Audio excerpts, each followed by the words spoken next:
أعوذ بالله من الشيطان الرجيم بسم الله الرحمن الرحيم. Assalamualaikum warahmatullahi wabarakatuh. Bismillahirrahmanirrahim. Bagaimana kabarnya anak-anak semuanya? Semoga kalian semua tetap sehat sehingga kalian bisa mengikuti pelajaran dengan penuh semangat.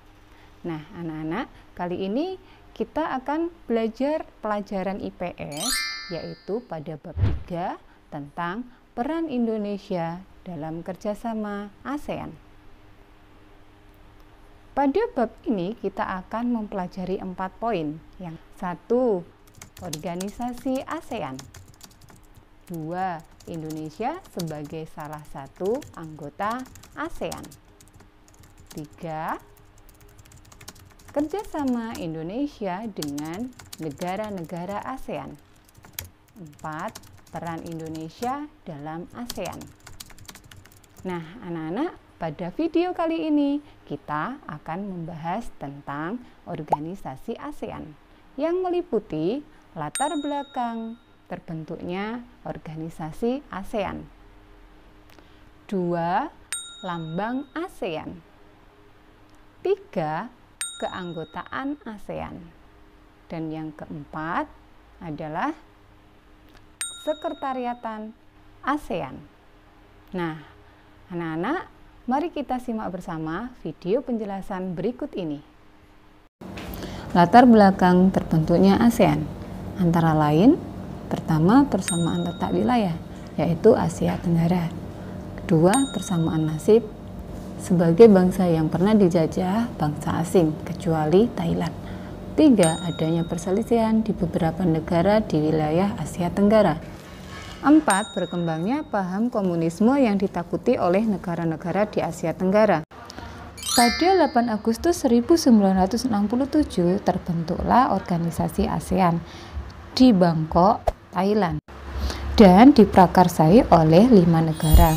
Masing-masing mengirimkan Menteri Luar Negeri, diantaranya Adam Malik, Menteri Luar Negeri dari Indonesia, Tun Abdul Razak, Menteri Luar Negeri Malaysia, Tanat Khoman, Menteri Luar Negeri Thailand, Narcisco Ramos, Menteri Luar Negeri Filipina, dan S. Rajaratnam, Menteri Luar Negeri Singapura.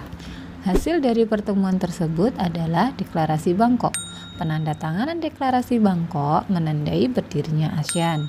ASEAN memiliki kepanjangan Association of South Asian Nations. Berdasarkan isi Deklarasi Bangkok, ASEAN memiliki tujuan sebagai berikut.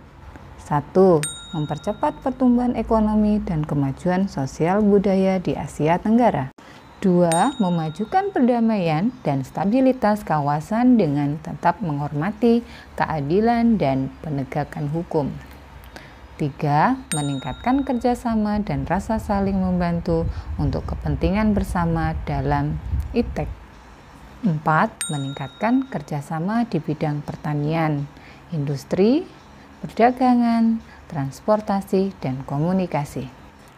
5, memelihara kerjasama dengan organisasi internasional dan regional. 6, meningkatkan stabilitas dalam bidang politik dan keamanan. Nah, anak-anak, untuk mencapai tujuan tersebut, ASEAN memiliki prinsip-prinsip, diantaranya 1, saling menghormati kemerdekaan, kedaulatan, dan kesamaan dari semua anggota. 2, mengakui hak setiap bangsa untuk hidup bebas dari campur tangan pihak luar. 3, tidak mencampuri urusan dalam negeri tiap negara anggota. 4, menyelesaikan perselisihan secara damai. 5, tidak mengancam atau menggunakan kekerasan. 6, menjalankan kerjasama secara efektif. Nah, anak-anak, sekarang masuk pada lambang ASEAN. ASEAN memiliki lambang padi. Simbol padi sebagai makanan pokok anggota ASEAN dan hasil utamanya. 10 batang padi yang memiliki arti jumlah negara anggota ASEAN.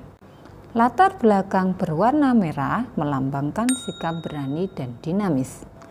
Warna putih melambangkan kesucian, dan lingkaran berwarna putih menunjukkan negara anggota ASEAN memegang teguh persatuan dan kesatuan dengan hati yang suci, serta tujuannya meningkatkan kemajuan negara-negara ASEAN.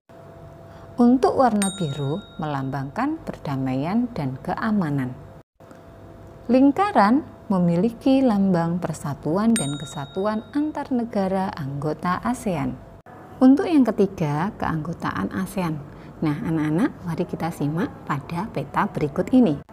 Sifat keanggotaan ASEAN terbuka untuk seluruh negara di kawasan Asia Tenggara.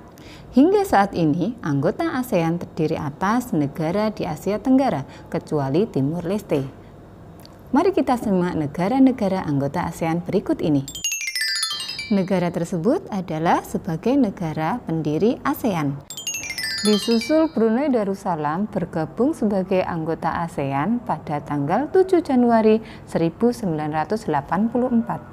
Kemudian negara Vietnam bergabung menjadi anggota ASEAN pada tanggal 28 Juli 1995.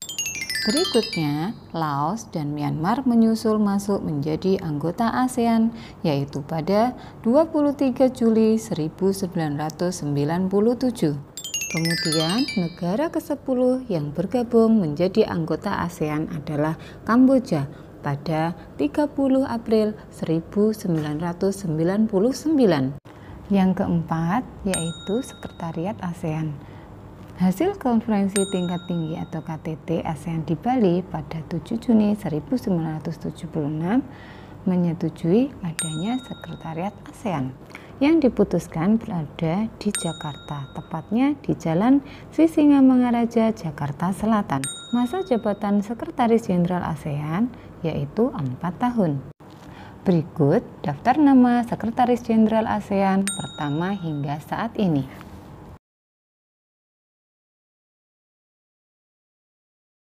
Sekretaris Jenderal dibantu oleh 7 orang staf sekretariat yang berasal dari negara anggota ASEAN.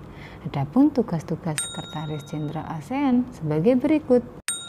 1. Bertanggung jawab atas pelaksanaan tugas yang ditetapkan oleh Sidang Tahunan Menteri Luar Negeri dan Menteri Ekonomi.